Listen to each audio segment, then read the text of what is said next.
Salut la France. Aujourd'hui, vidéo sponsorisée, enfin sponsorisée. Il y a King Boled qui m'a envoyé un petit outil de diagnostic. Regarde-moi ça. Voici le petit truc. Donc, c'est un outil de diag OBD qui marche en Bluetooth. Je voulais ça parce que, en fait, j'aime bien avoir deux types de diag. J'aime bien avoir le vrai diag de la marque, où tu peux tout faire, et avoir un petit diag volant que tu fais toutes les bagnoles à droite à gauche. Comme ça, tu mets ça dans la boîte à gants, tu pars, tu l'as tout le temps avec toi, t'as pas besoin du PC, t'as une appli sur le téléphone, et du coup, tu te dépatouilles comme ça. Donc là, c'est parti, on va ouvrir.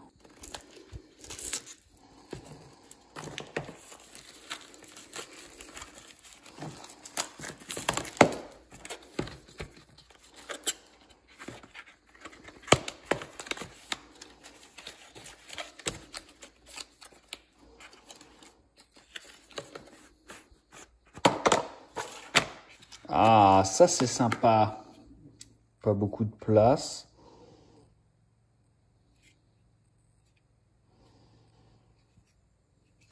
Donc, ça doit fonctionner avec, je crois, un QR code, un QQ.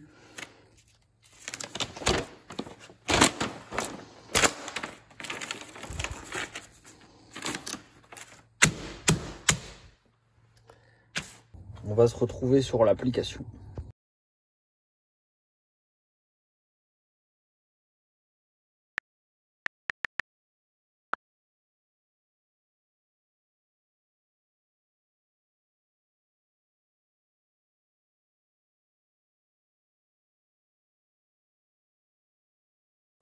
Voilà, on se retrouve dans le véhicule de type Audi TT 2 litres TFSI, calculateur MED9.1. Du coup, ça, je vais le brancher sur la prise jack qui est là-bas, donc on ne le verra pas. Ici, il y a les voyants. Là, il y a un petit voyant de connexion, donc il est rouge, vert, bleu, machin. Donc, je te le montre pas, mais en tête de la notice, il y a les codes. Les codes, on va en avoir besoin. Donc là, il y a le numéro de série de l'appareil. Et après, il y a un code de connexion pour l'activer dans l'application. Donc, je branche ça. J'ouvre l'application. Voilà, donc là, il s'est allumé vert. Je l'ai déjà connecté ultérieurement. Donc, je vais activer le Bluetooth. Le Bluetooth est activé. Ensuite, on va aller sur l'appli eDiag. Donc, je vais coco mon appareil Bluetooth. Je pense qu'avec le contact, ça peut être mieux. Oh, chut. Alors, qu'est-ce qu'il nous dit celui-ci?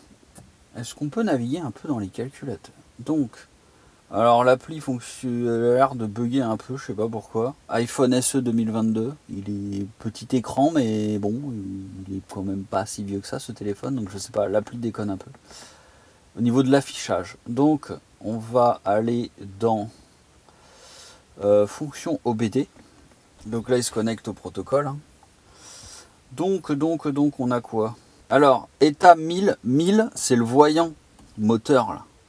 Le petit voyant orange, quand il s'allume et que c'est refusé au contrôle technique, tu vois, celui qu'on n'aime pas. Celui-ci vérifie 8 normes OBD. Ce qui veut dire que si tu as une des 8 normes qui ne sont pas respectées, le voyant s'allume.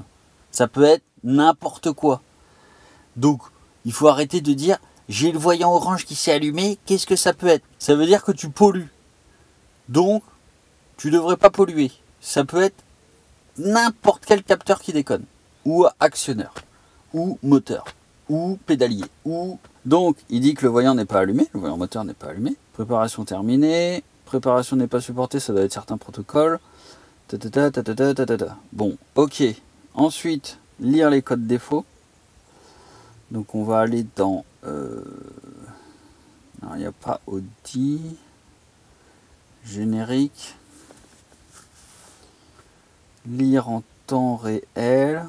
Tiens, charge calculée.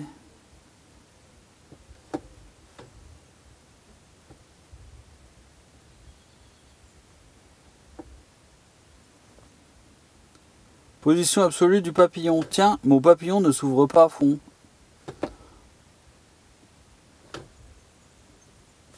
Ah ah. Ensuite, donc ça c'est les actionneurs. Donc là-dedans en fait on peut aller sélectionner les actionneurs et les capteurs. Pression de rampe de distribution de carburant. Voilà. Et quand on clique sur confirmer, en fait on a les valeurs qui s'affichent. Donc là il y a la charge moteur, elle est à 0 parce que le moteur est éteint. Ça c'est mon papillon motorisé, donc quand j'appuie sur la pédale il s'ajuste. Voilà. Ici c'est la pression de la rampe de carburant. Donc là c'est en kPa, je suppose que dans l'appli on peut le mettre en barre. Ici c'est la lambda, mais bon c'est pas valable parce que le moteur n'est pas allumé.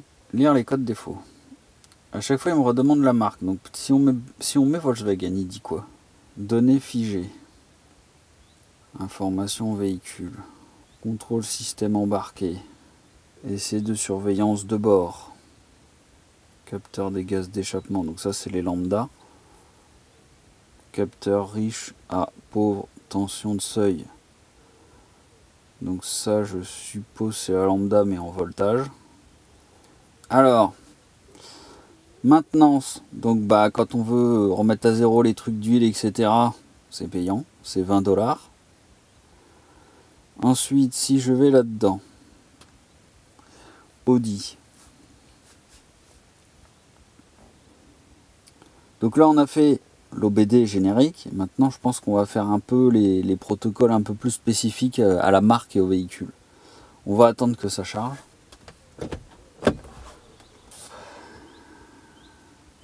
Test rapide. 01 électronique moteur faillite faux. 03 électronique de frein no faux code. 08 électronique climatiseur chauffage faillite faux code 2. 15 sacs gonflables no faux code. 16 électronique de colonne de direction no faux code. 19 interface de diagnostic du bus de données faillite faux code. 42 électronique de porte conducteur no faux code. 44 ASS dire no faux code. 47 système audio no faux code. 4C contrôle de pression de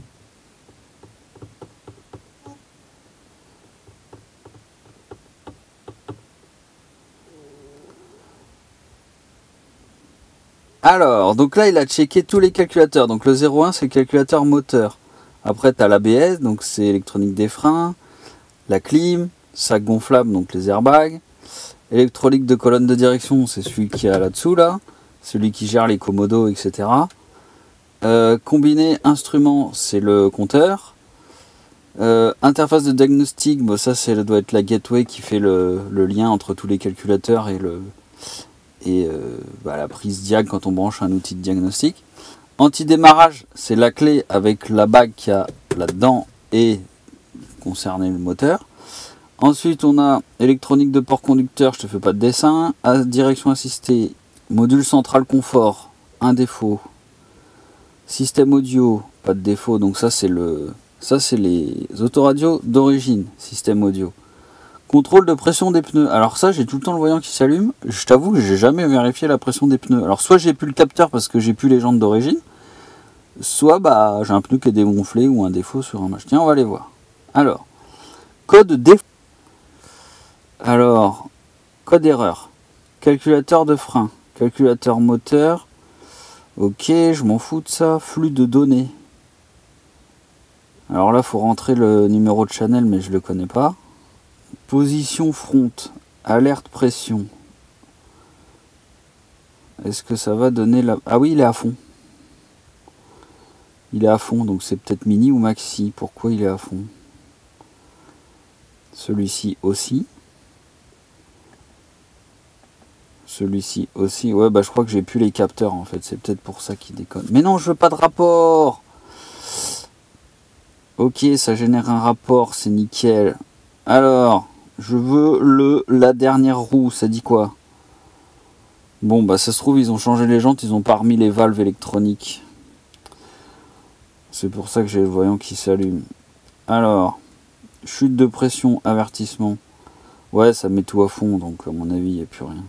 Effacer les codes erreurs. Donc voilà, là ça a viré le défaut.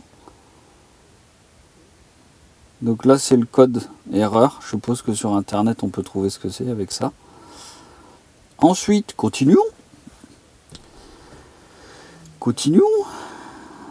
On va aller dans moteur. Ok ma gueule. Lire les codes erreurs. P1653.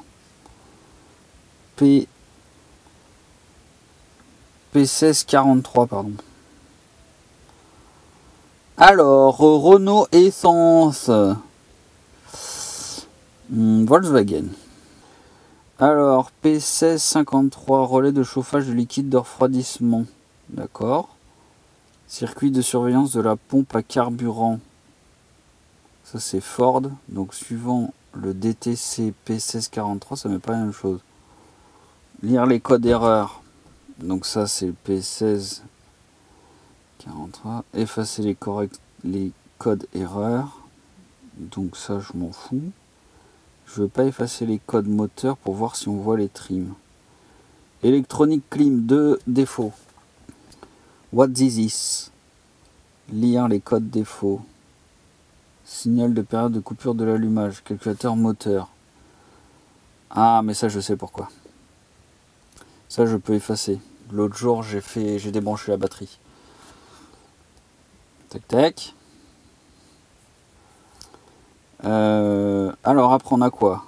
Électronique de colonne de direction. Qu'est-ce que tu dis, toi? Ah, mais il fait la recherche tout seul sur Google. C'est magnifique. J'avais pas vu. Ah oui, ça, je l'ai eu. J'ai un feu arrière qui déconne. Donc, c'est super. Le petit point d'interrogation, il sert à chercher tout de suite le bon code erreur sur... Bah tiens, on va retourner dans... moteur. Ok.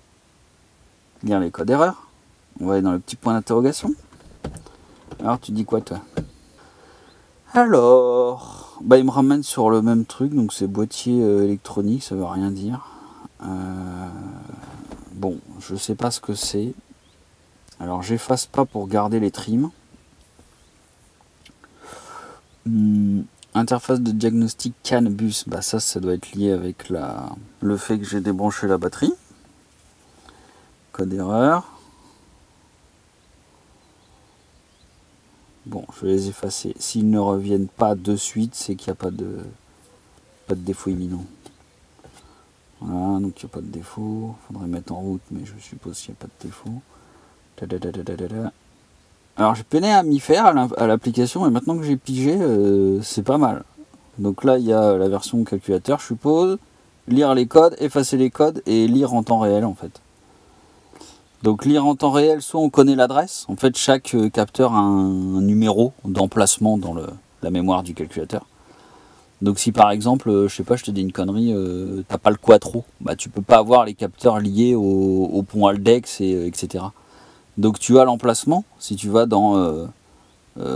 si tu connais l'emplacement de la chaîne, ça va être marqué, je crois que je l'ai vu tout à l'heure. Ouais, c'était pas dans ce calculateur là. Donc soit tu connais l'adresse, tu vas la vérifier tout de suite en rentrant son adresse ici. Soit bah, tu regardes manuellement ce que tu cherches, quoi. Donc ça c'est pratique pour faire les logs, hein, les fameux logs. Mon turbo il se coupe, qu'est-ce que je dois faire? Tu crois qu'il faut que je change tout l'électronique de tout? Non, tu vas dans loguer, pression de turbo. Tu regardes déjà si ton capteur de pression de turbo il va bien. Si déjà il coïncide avec le capteur barométrique, déjà c'est une bonne chose, on peut passer à la suite. Après il faut lier la N75, donc c'est la commande de pression de turbo, liée à la pression de turbo. Donc il faut loguer l'Electrovan N75, loguer le capteur map de pression de collecteur d'admission et faire un comparatif si l'Electrovan, en fonction de ce qu'on demande à la pédale, fait bien entre la cible de la cartographie et le réel atteint, voir si ça coïncide bien dans les logs. Je suppose que si t'es pas un minimum calé, tu vas pas comprendre ce que je viens de dire. En gros, quand tu appuies pédale, tu fais une demande au calculateur. Donc le calculateur, je te passe les détails, mais suivant comment tu appuies sur la pédale et suivant tous les paramètres du moteur, il fait une demande. Donc la demande doit arriver. Donc toi, tu vas voir dans les logs ici un emplacement demande spécifiée. Donc par exemple, quand je vais appuyer, j'ai demandé 1,5 bar de pression de turbo. Donc il y a une différence entre le log de la demande et le log du réel. Donc il faut loguer la demande N75, la demande pression de turbo, et donc déjà tu fais coïncider les deux, tu fais un graphique et tu regardes si les deux valeurs coïncident un petit peu, ou si c'est là que ça commence à merder. Et après tu logs la demande pression de turbo, et tu logs la pression de turbo réelle. Comme ça tu les superposes les deux, et si tu as une demande qui n'arrive pas, il y a peut-être un problème de turbo, ou de capteur, ou d'actionneur. Parce que c'est la pédale qui va commander en fonction de la charge et sûrement, suivant les calculateurs, ce que tu as à la sonde lambda. Donc en fonction de tous ces capteurs, lui il va faire la demande. Donc il va ouvrir, il va commander l'électrovanne pour que ton turbo il charge. Le turbo il charge, ça va te faire rentrer de l'air, donc ça va te mettre de la pression dans le collecteur d'admission. Donc tout ça, il y a une demande, et après il faut vérifier si ça arrive en réel. Donc je continue. On va retourner en arrière. Donc tout ça c'est bon. Est-ce que... Alors je crois que c'est dans... Donc là on va aller dans moteur. Ok. Si après je vais dans le flux de données, je sais que en... Alors les lambda c'est 40, 40... 40... Non c'est 31, je sais plus. Oui c'est ça. C'est 31 sonde lambda. Donc ça c'est les valeurs... voilà, actuelle et spécifiée, ça veut dire que ça c'est la valeur réelle et ça c'est la valeur voulue. Donc la valeur voulue elle doit donner la valeur réelle, sinon c'est qu'il y a un problème. Donc là on spécifie 1 de lambda et on a 99, ce qui n'est pas possible parce qu'actuellement mon pot d'échappement est blindé d'oxygène vu que le moteur n'est pas démarré. Donc je pense que ça devient actif quand il a compris qu'il a fait son préchauffage de la sonde lambda et qu'il est en cours de traitement, ce qui n'est pas le cas vu qu'on n'est pas démarré. Donc on a les adaptations, c'est ça qui m'intéresse. Donc là je suis à 4% au ralenti et moins 2, ok. Commande lambda, tension de lambda, ok. Régime moteur, on est bien à 0. Voilà. Donc, et ben ça c'est très pratique pour faire des logs. Je suppose que pas. Alors attends, on va faire un test.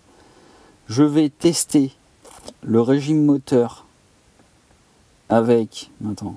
Ouais, régime moteur avec l'angle du papillon, la tension de la batterie, charge moteur, mais ça va rien faire parce que je vais pas démarrer. Confirmé, donc j'ai tout là. Alors, vitesse moteur. Voilà, ça c'est le papillon, c'est un peu lent parce qu'il y a 4 valeurs du coup. Ah oui, il y a 2 pages, ok, c'est pour ça que ça peine.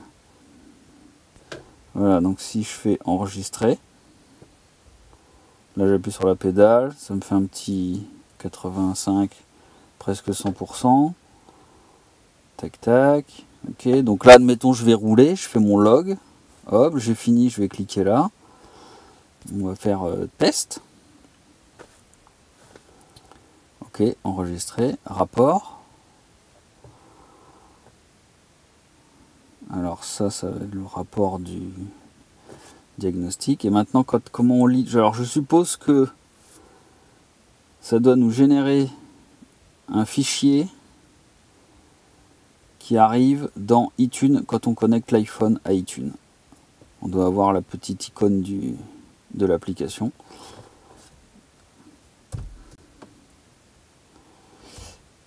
Et donc,